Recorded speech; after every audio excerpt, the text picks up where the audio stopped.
Call to order the June 7th, 2022 meeting of the North Andover Planning Board. Pursuant to Chapter 20 of the Acts of 2021, this meeting of the North Andover Planning Board will be conducted in person and via remote means in accordance with applicable law. Specific information, the general guidelines for remote participation by members of the public and or parties with a right and a requirement to attend this meeting can be found on the town's website at www.northandoverma.gov. For this meeting, in-person attendance of members of the public and board members will be permitted. Members of the public who wish to watch the meeting live may do so on their televisions by tuning into Comcast Channel 8 or Verizon Channel 26 or online at www.northandovercam.org. I am told that there is a low volume issue on Comcast. So if you're on Comcast, you may be better served watching the meeting on the GovCAM live stream or on NACAM's homepage. So that's www.northandovercam.org, and click on the planning board meeting link, and that'll take you right there if you are having Comcast issues. Every effort will be made to ensure the public can adequately access the proceedings in real time via technological means. In the event that we are unable to do so despite best efforts, we will post on the Town of North Andover website an audio or video recording, transcript, or other comprehensive record of proceeding as soon as possible after the meeting. Members of the public would like to participate in any public hearings but not attend the meeting in person, please email your question or comment prior to or during the meeting or hearing to Jean Enright at jenright@northandoverma.gov. The question or comment will be read during the proceeding and responded to accordingly. Since we are hybrid, could we please take roll? Kelly Cormier. Here. Attending remotely, Alyssa Koenig. Here. Sean Kevelin. Here. John Simons. Here. Eitan Goldberg. Here. Peter Boyton. Here. Okay, we are going to jump right into continued public hearings. We just have one, 1160 and 1116 Great Pond Road, Brooks School. Okay, so revised plans have been received that address the stormwater review comments and the Conservation Commission comments. Spec sheets for the reinforced lawn area and the dirt bag have been included in your packet along with the erosion control narrative update. North Andover Fire Department has confirmed no concerns regarding the reinforced lawn area, and at the board's request, I have prepared a draft site plan review and a watershed special permit decision for your consideration. And I would say the only outstanding item that I can recall was a butter comment in reference to really the southern driveway relocation project. So it was a separate project, and it was regarding light flow into his area. And so I've asked the applicants to just be prepared to speak to that. Before we get to that, so we did have a site visit on May 24th. All members of the planning board were present, as well as their assistants. And we did walk the site. No deliberations were had, but we did get a view of everything and explanations of what was occurring. So I wanted to see, does anyone have any questions or comments from the what you saw at the site walk before we get into anything else? Seeing none, okay. So then why don't we address any outstanding issues? Evening, everyone. So as far as the abutter and the light issue, a couple things on that. The abutter has been in touch with our head of school to talk about that. And one thing that has been communicated to him and he's seen is that when the lights first went on, all of our street lamps are on a control timer, but they're all on Wi-Fi. And it takes a little while before those could get activated within the same system. So there was a period of time where they were on all the time. They are now in that control bank, and they're not on all the time. So that's been communicated, and as I said to Gene, my intention is to follow up as a neighbor and just make sure things are okay. I haven't heard back from him since, but we will follow up with him. Okay. If you could just introduce yourself for the record. What's that? If you could just introduce yourself. Oh, for I'm the sorry. record. Paul That's Griffin okay. from Brooks School. Okay. Thank you, Paul. All right. Does anyone have any additional questions or comments during this continued public hearing? Okay, so why don't we take a minute to review the draft decisions, and then. I'll make a motion to close both public Well, why don't we look at them Yeah, first, just in okay. case there are any things we do need to discuss and ask them, and then we'll close it and vote. Okay. So I have put up the watershed special permit first.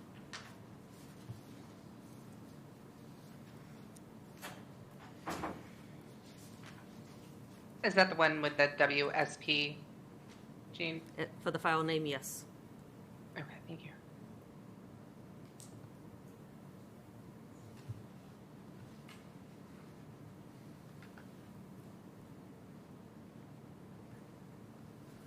Jean, it says on page 2, upon a motion made by X and second by X to approve as amended a site plan review special permit. Oh, okay, my fault.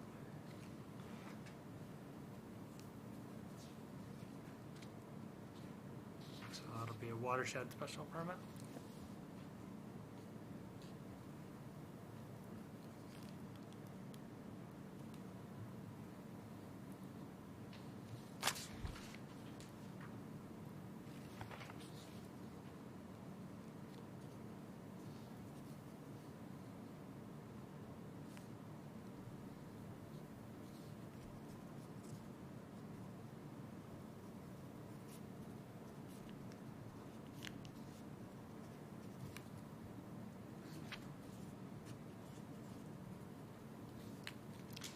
In addition, on the findings of fact, could we add that a site visit was conducted Yep. on May 24th with all members of the board present? I think when we do site walks, I think that's a good finding of fact, because I think it shows, we actually went down and saw this for ourselves.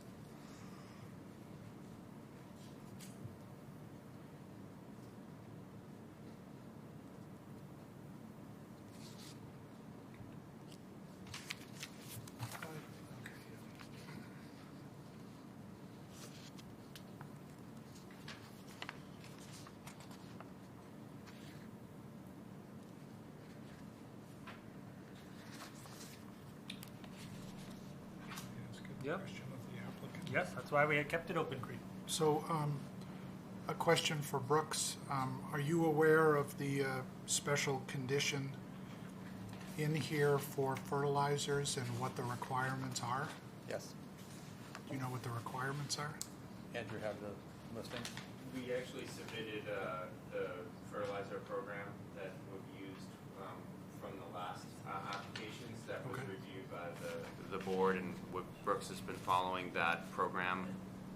It should be within the actual document, but it talks about like the phosphorus levels and Yeah. new lawns versus existing Right. conditions and all So, that.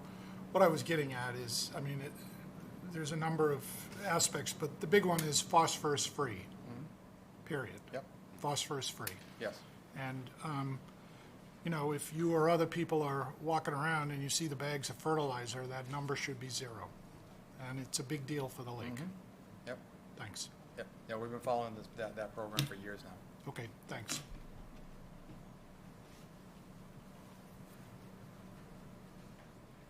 Okay. Anyone else have any other questions or comments about the watershed special permit?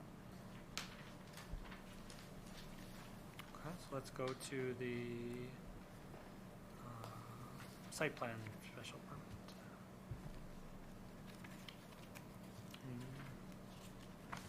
That's SPR Boathouse.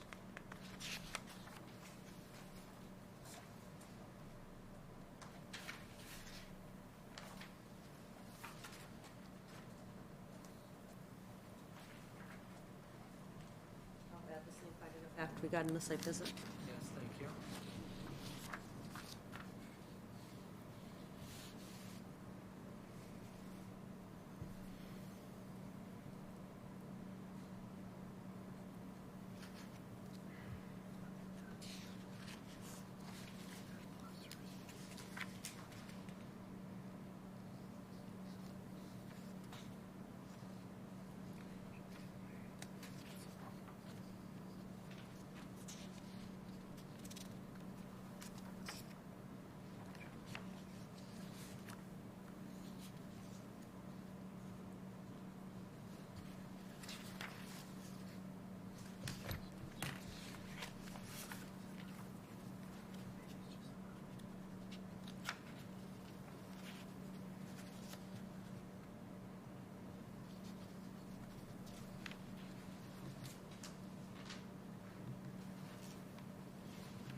thought it was helpful that this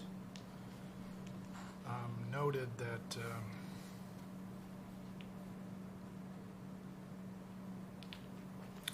now I've lost it. We'll find it again.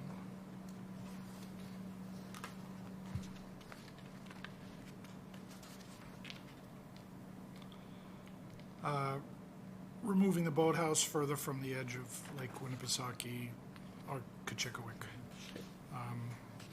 Just sort of helpful, I think. Is there anything in here, I might have just missed it, that this is also removing, isn't it removing a septic system for the housing project? Do we put that in here anywhere? It's not in here, but I can.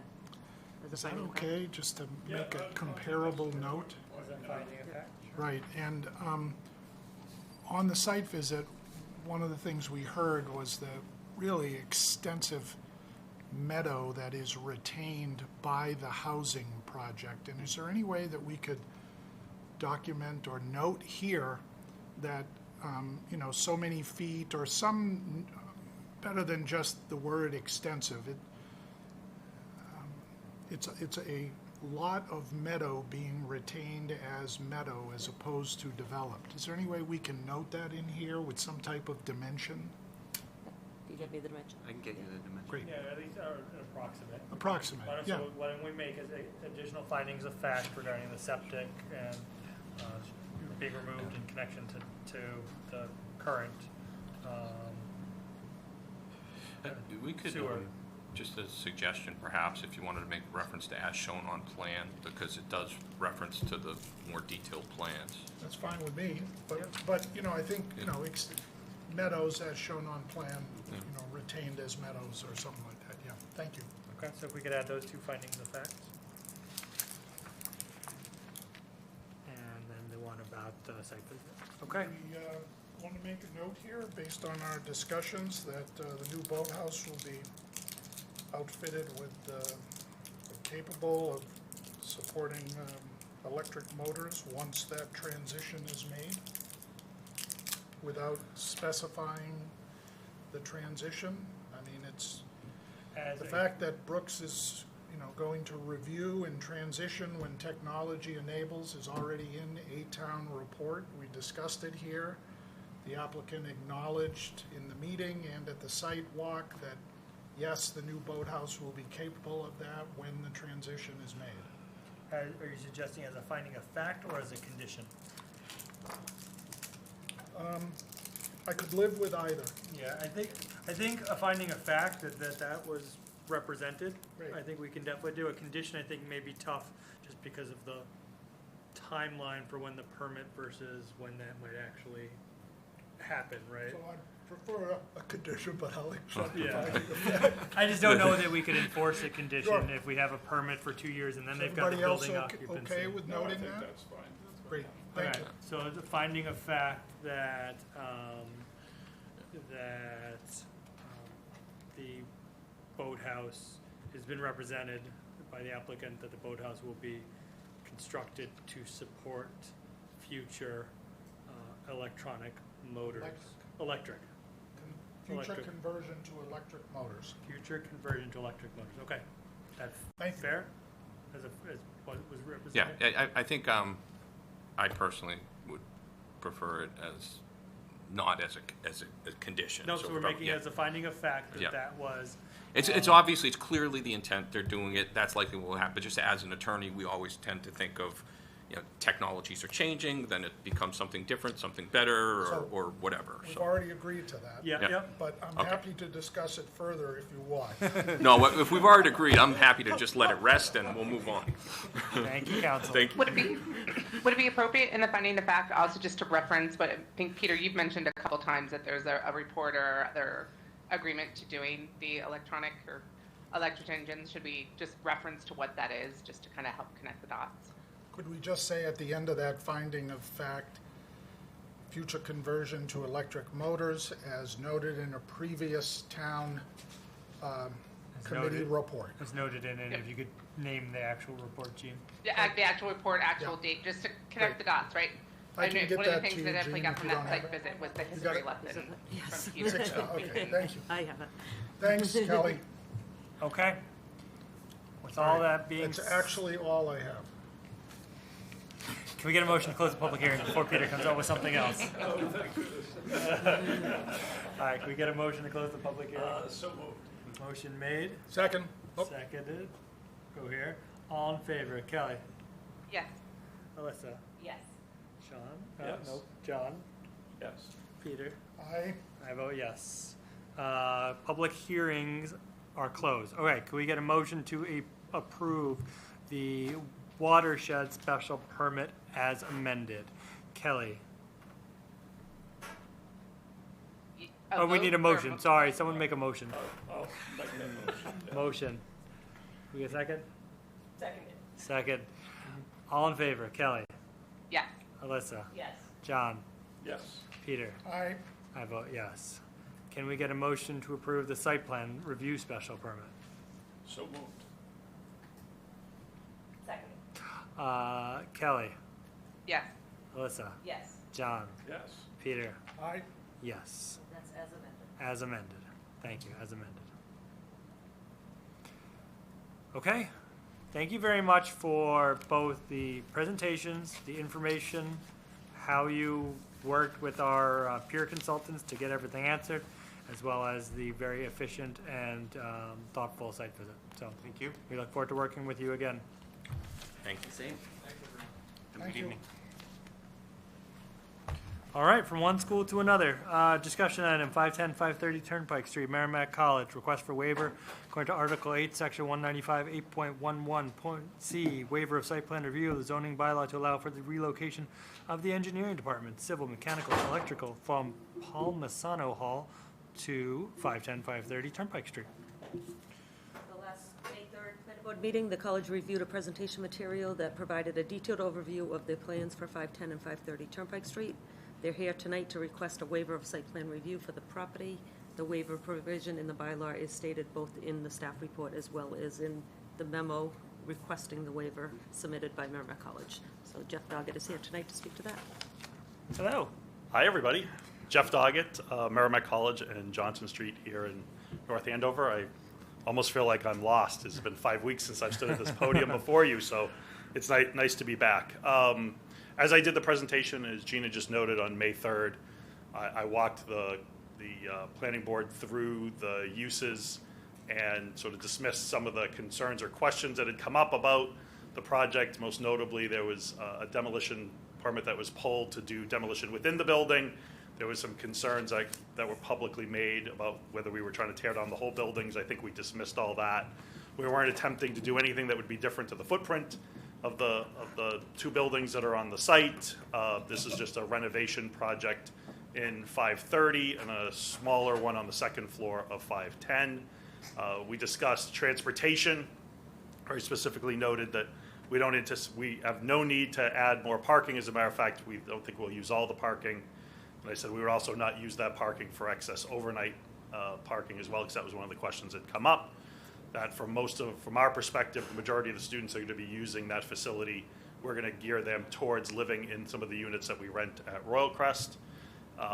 Otherwise, they'll probably do pedestrian work, or they'll park on the campus and go back and forth. There's a small number of faculty that'll be in 510 and 530, and we actually think that our use will produce less traffic than the bank with the drive-through teller window and what was either a fitness center or a dance studio would, which is much more transient than anything that's going to be there. We've been working hand in hand with the town in terms of permitting for the project, and we all felt that the best thing to do was to just follow the protocol and come back and seek a waiver of site plan review, especially based on the questions and answers that had come up on May 3rd. So I'm here to officially request that waiver so that we could continue on and hopefully have this facility open for use at the fall.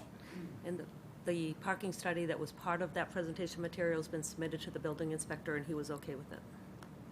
Okay. Questions or comments?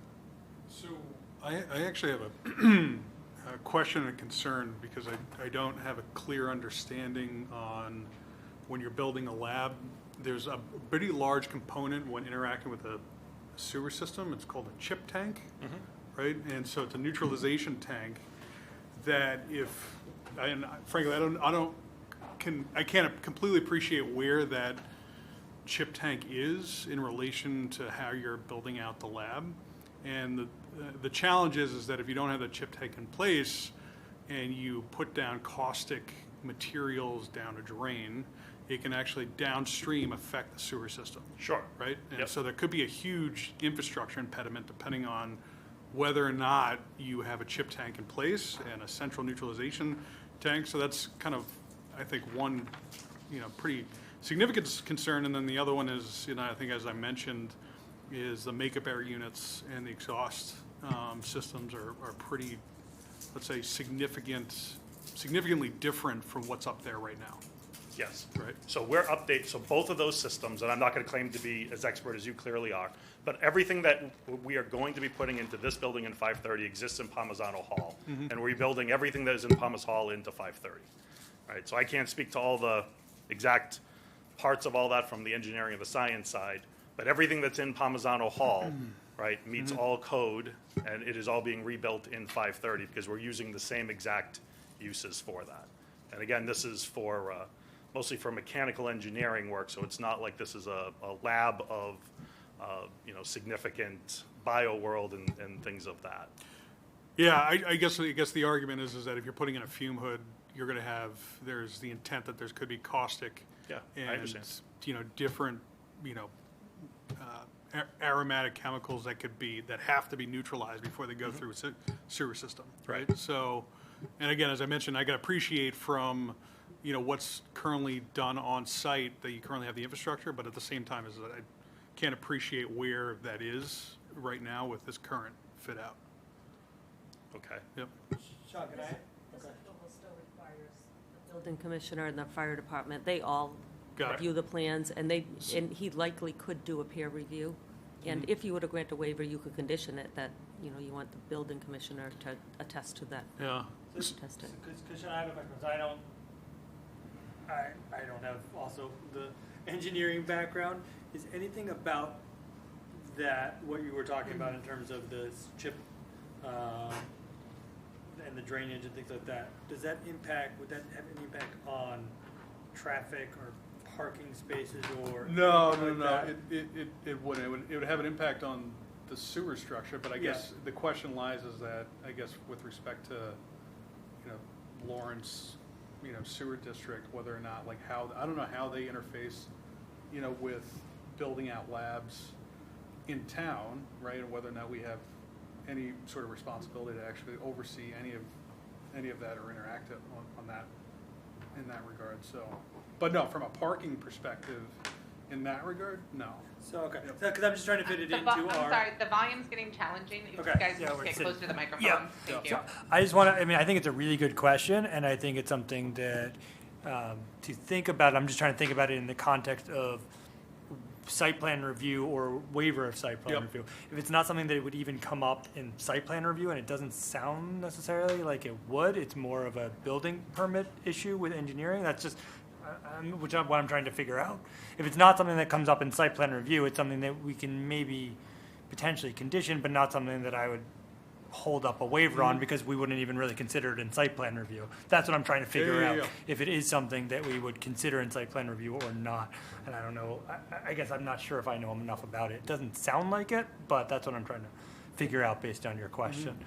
Or whether if it's not something that we would traditionally figure out in site plan review, but something we may, since we have some authority here, kind of condition, okay, we're comfortable moving forward, but you need to make sure you cross all your T's and dot all your I's when you actually are building and doing your construction and things like And that. again, I just look at the definition, I guess, Gene, what you said is that there's an explicit one saying infrastructure, and infrastructure is a pretty broad term, right? So, like, I guess where does one, draw the line there, right? Is it infrastructure as it relates to the building, or is it infrastructure how it interfaces with a sewer connection, right? And that could ripple Well, it also through. says environmental though too, which would seem to bring in water. So Yeah.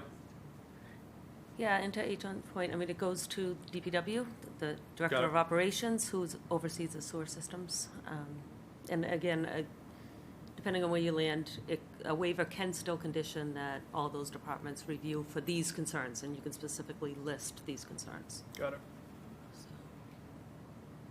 I had a question as to, because it's noted the campus shuttle will service that location. The intent is to pull it into the parking lot, do pickups and drop-offs. There's not going to be any Yes. stopping on 114. No, absolutely not. They'd have to come onto the property and come off. Where's, in terms of your current, this current building, are you aware what sewer it's connected to? And you mean the 510, 530? No, the, Pomazano? yeah. Because if we're just transferring it from, Yeah, it's in North Andover. I Right. know that much, so. so if we're just in terms of volume and things like that, if we're transferring it from one place to another, we're taking it offline, one place, putting it online, whereas that doesn't equal added flow, the concern is still about, are you putting in all the, Yeah, the right infrastructure Exactly.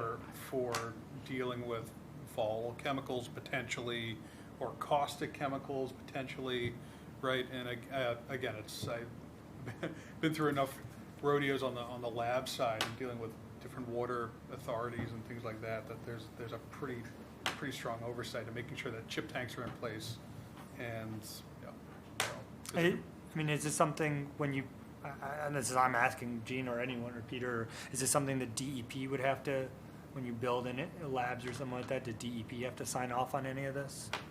We built labs that have fume hoods and require chip tanks, and they are inspected, but in that case, it's a community within the MWRA. Yep. And that's one of the permitting authorities Yep. they inspect. So I don't know who would inspect it here. I like the idea that, Gene's telling us that building inspector and DPW. I'm sorry, Peter, can you get closer to the microphone? It's hard to Sorry. hear. Thank you. I should know that. Building inspector and DPW, I mean, that sounds good. I just don't have experience with that. Where I've done it, it's been NWRA. Yeah. And, Same. they inspect it pretty closely. Mhm. If it's not right, you have to fix it or you don't get an occupancy permit. Yep. And then they come back on a regular cycle. I don't know if it's every year or every couple years, but, it's either right or you shut down.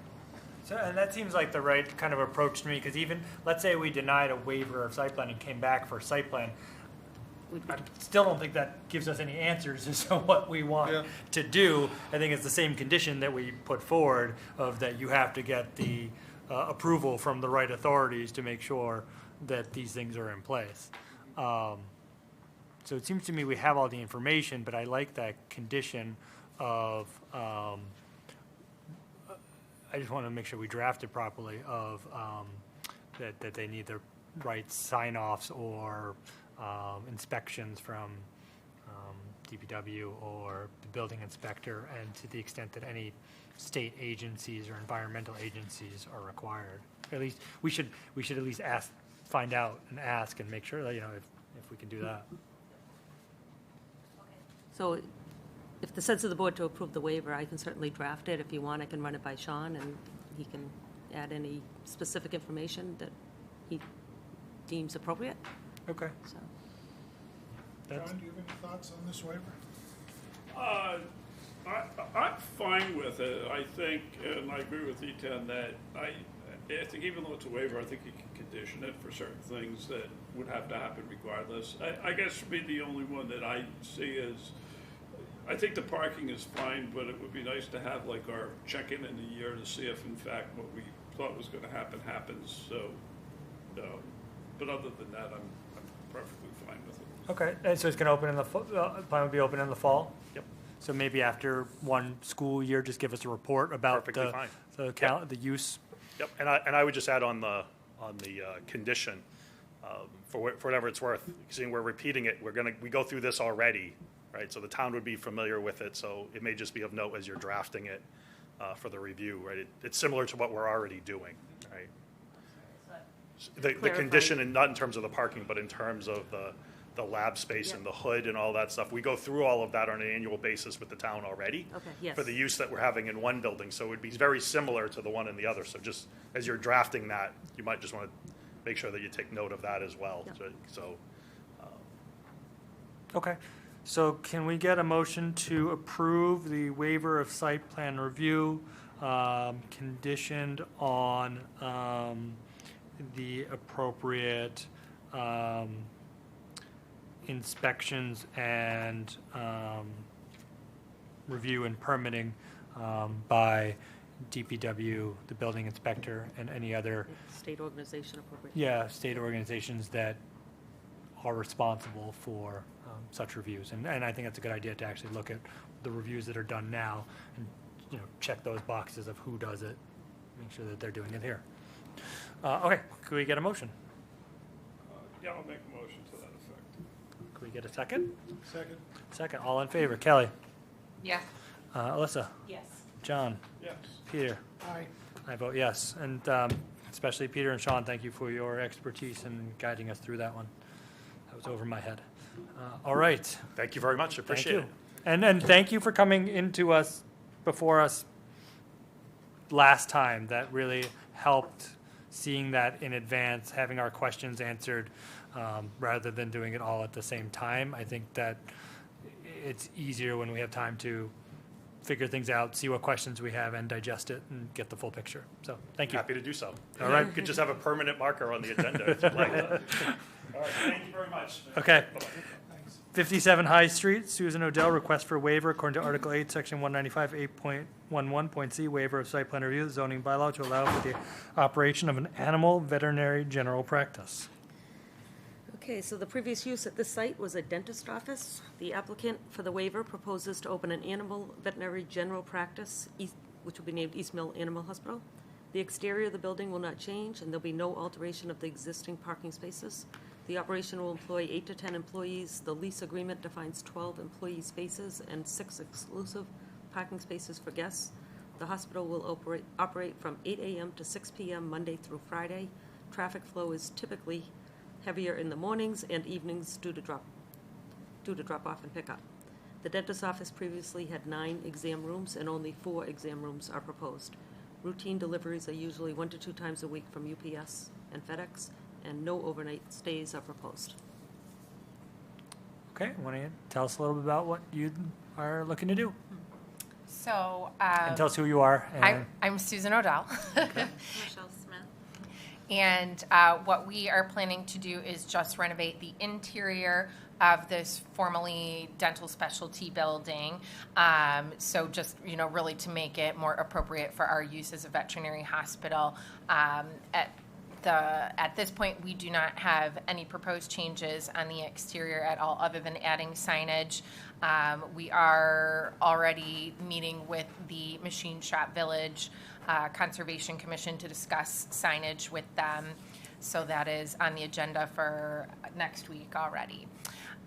So everything really, I think, will be pretty consistent, if not a step back from the use that the dental building had. So I think, in terms of traffic, parking, and, any effects on the local community and the neighborhood, I think will stay pretty much in line, if not decrease the amount that was there previously.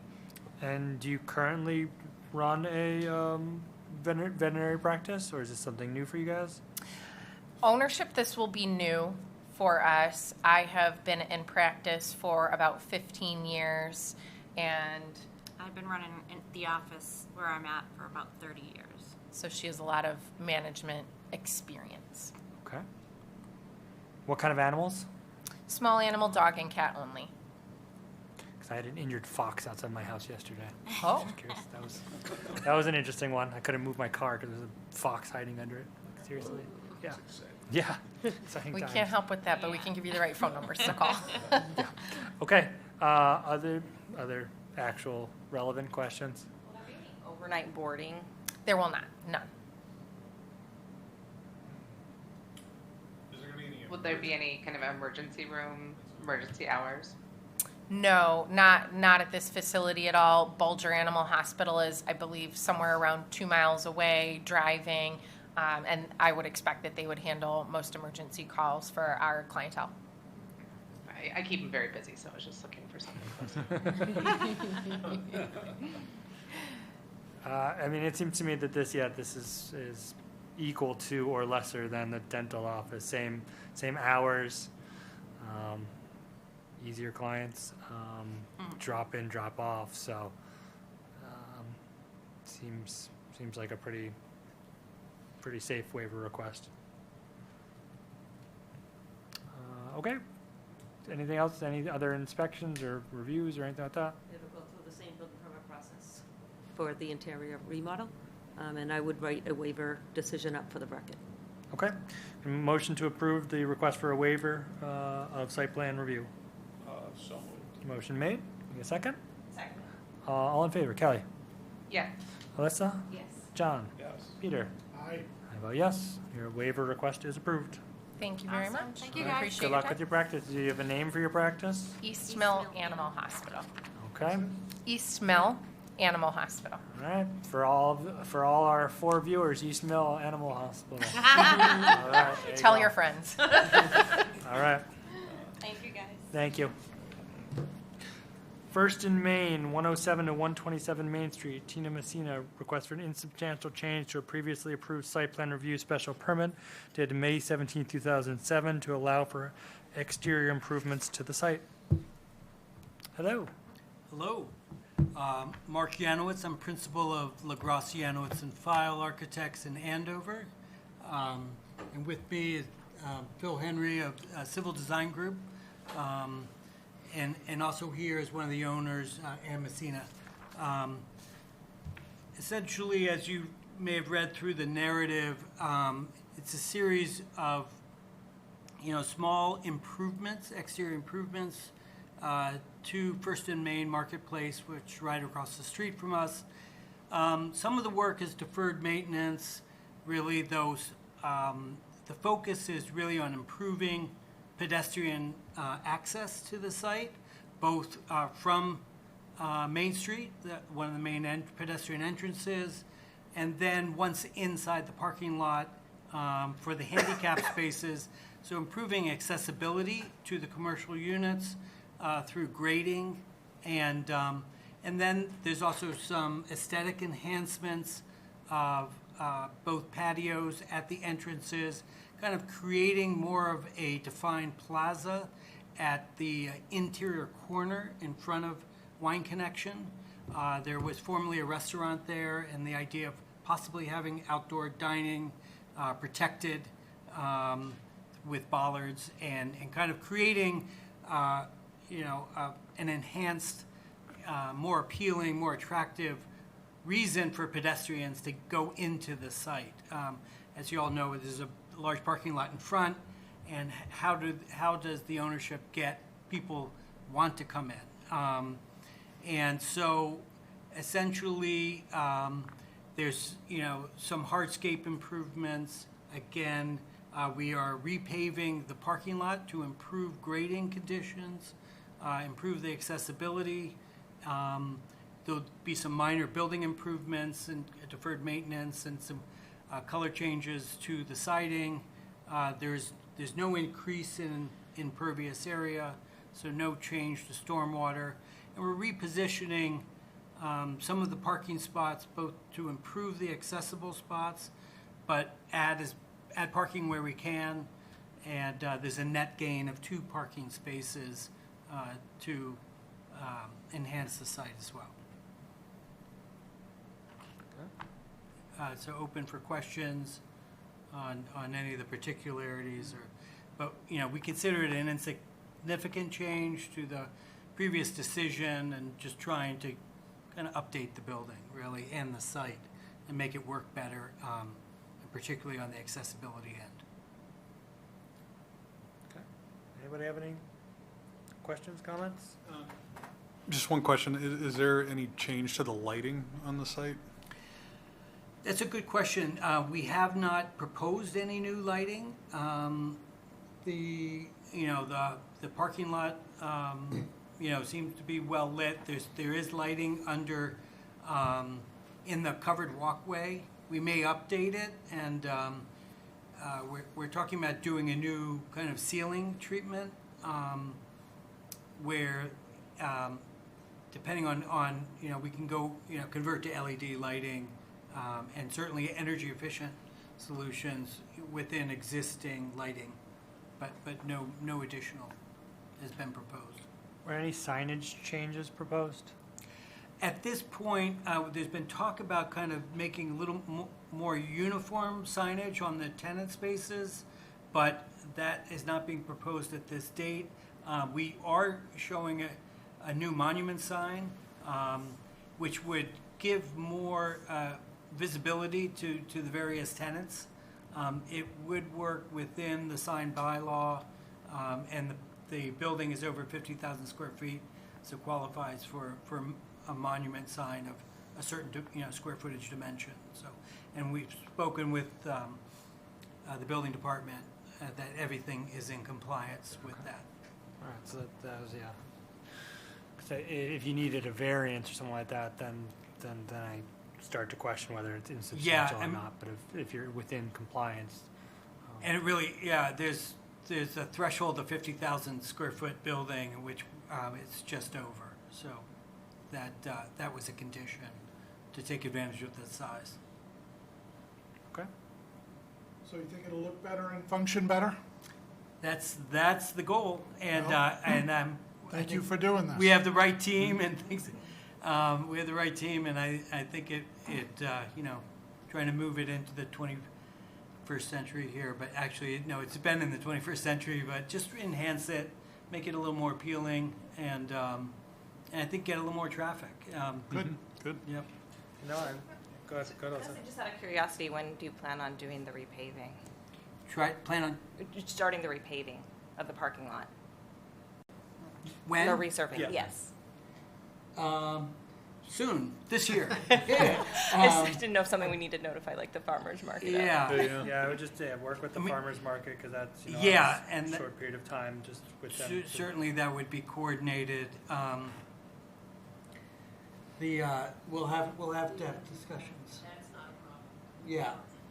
Yeah, it would be nice to have a restaurant back there. Yeah. That was a great spot, and really kind of a shame how that kind of fell apart with the water issues and all of that. It's just unlucky, unfortunate, and it just kept happening. So it would be really great to make it a little more attractive to, and a little less, the hardscape a little less hard, to kind of attract Yeah. more people, because it's one of the things that we've been struggling with the town is to find ways to get people downtown. And if we're going to be having more people in some of these buildings which are coming online, to have some place for them to go, especially in the evenings, would be a great thing, and would be a real boon to the local economy. So if we can make it look nicer and more accessible to do that, sounds like a good plan. And Phil, good to see you. I haven't been here in a while. Yes, so. good to see you.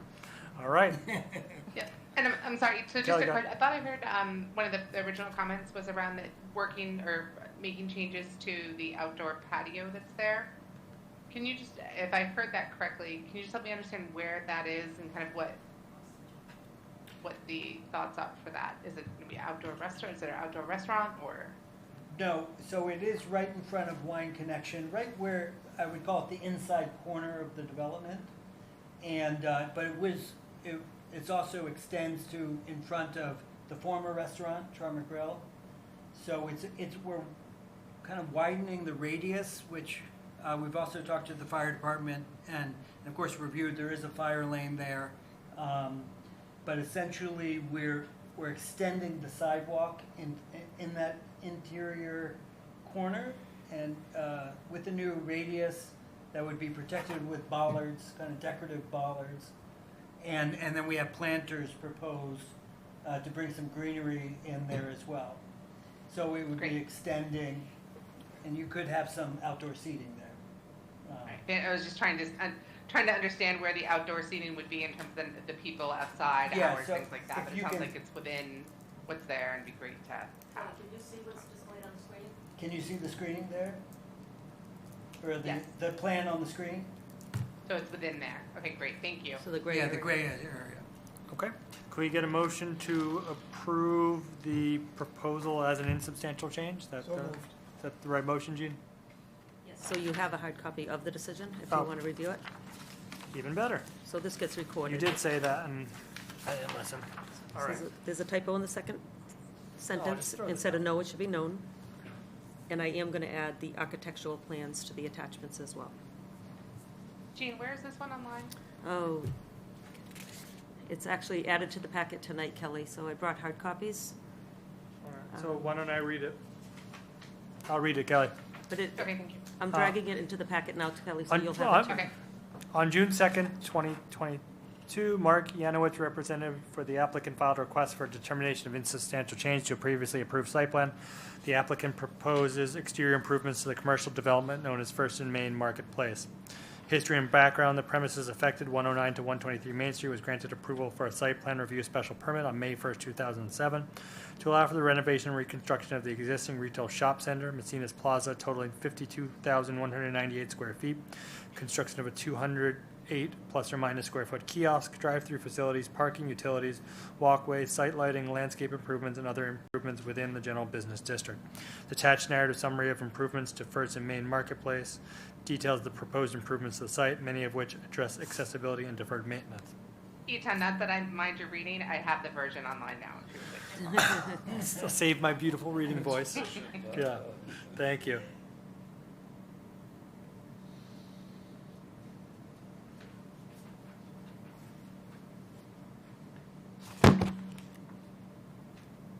Where did you say there's a typo, Gene? Second sentence, I wrote no instead of known, known as. In the very first paragraph, I did. The applicant proposes exterior improvements to the commercial development known as First and Main Marketplace. Okay.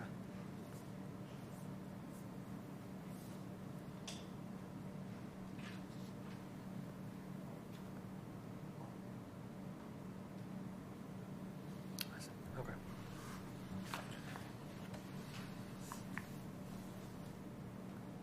Okay, could we get a motion to approve the notice of decision and substantial change as amended? So moved. Second, anyone? Seconded. Kelly? Yes. Alyssa? Yes. John? Yes. Peter? Aye. I vote yes. Thank you very much. Thank you. Thank you. Can Have we- a nice evening. You too. Thank you. Can we get a motion to approve the meeting minutes from May 17th and May 24th? So moved. Motion made. Second? Seconded. All in favor? Kelly? Yes. Alyssa? Yes. John? Yes. Peter? Aye. Myself? Yes. Okay, when is our next meeting, Gene? June 21st? Yep. Okay, anything you know of going to be coming up? The stormwater regulation update, public hearing. Thrilling, yeah. Yep. Okay, I don't remember anything else right now. okay, So, all right. Are we going to have, just a question, are we going to have, I know we had the traffic study, the town traffic study that was done, or was started, and we had some questions and different comments on it. Do we know when he'll come back No, so with that? the town manager suspended that after the Royal Crest not passing because the Royal Crest numbers are in that.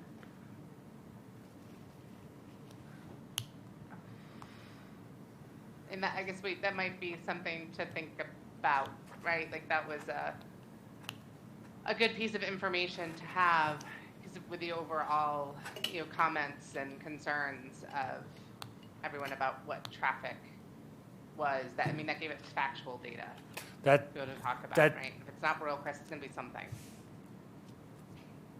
yeah, I mean, that's fair, but if you could do it without Royal Crest and calculate that data, what it is now with all the developments to date, which, we could do and would be helpful for the next one, right? For when we come to the next one.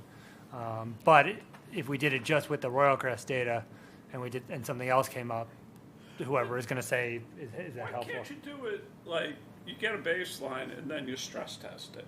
Yeah, that was the whole point, was to have that baseline. I mean, of kind of the here's way what they it do is. with financial markets is they say if it's a disruption or a change of X percent in this place, what impact does that have? And you could run different scenarios, it would seem to me. I mean. So you could take the current data and then run a 5%, a 10%, a 15%. Yeah, something like that, whatever is meaningful, but that seems to me the way to do it is, I mean, I don't know how solid and complete our baseline is, whether it needs to be tweaked at all, but it feels to me like, once you get the baseline, you ask them to, take the half dozen spots around town where it might be pressure points and see what the impact that different things have, and maybe more interestingly, what the impact of those things would have in unison. If 2 or 3 of them happened at once, what would happen? And would it have a compounding effect or just a linear effect? So for what it's worth, Gene, could you relay to the town manager that it would be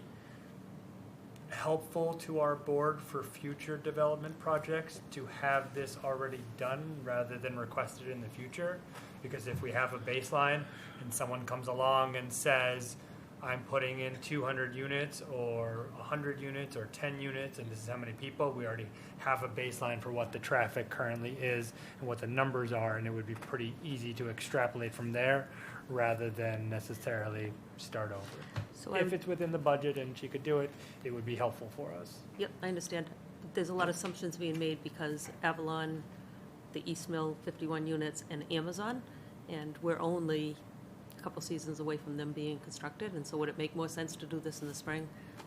That's- Fair And then they're built in, it's not assumptions based on traffic studies. So that fair, just, or so that if we could, if we heard that that's when it would be, done, or just a plan going forward. We just don't, I think to Kelly's point, it would be good for it not to just fall off the map. And then when we get a project a year from now that says it's gonna be X, having to start over. I agree. The cost to date was very minimal, and Right. to redo that certain portion of it next year in those same intersections, I think it would be more helpful after those developments are actually online. I think part of it is just figuring out what we're going to do, because that took time as well, like I think it was my ask at first, but what does this really mean? What's going to be beneficial? And I don't think from the questions that I'm recollecting that I had, as well as some of the board members, we weren't there yet, thinking it was, all the information that we needed to have confidence in what was there. So I think just at least getting to that point, maybe not spending hours on it or how much of our money, but just getting to the point where something we could pick up off and use later. Okay, anything else before we adjourn? Before 8 o'clock? Awesome. Can we get a motion to adjourn? Motion made? Second. Okay, all in favor? Kelly? Yes. Melissa? Yes. John? Yes. Peter? I vote yes. We are adjourned.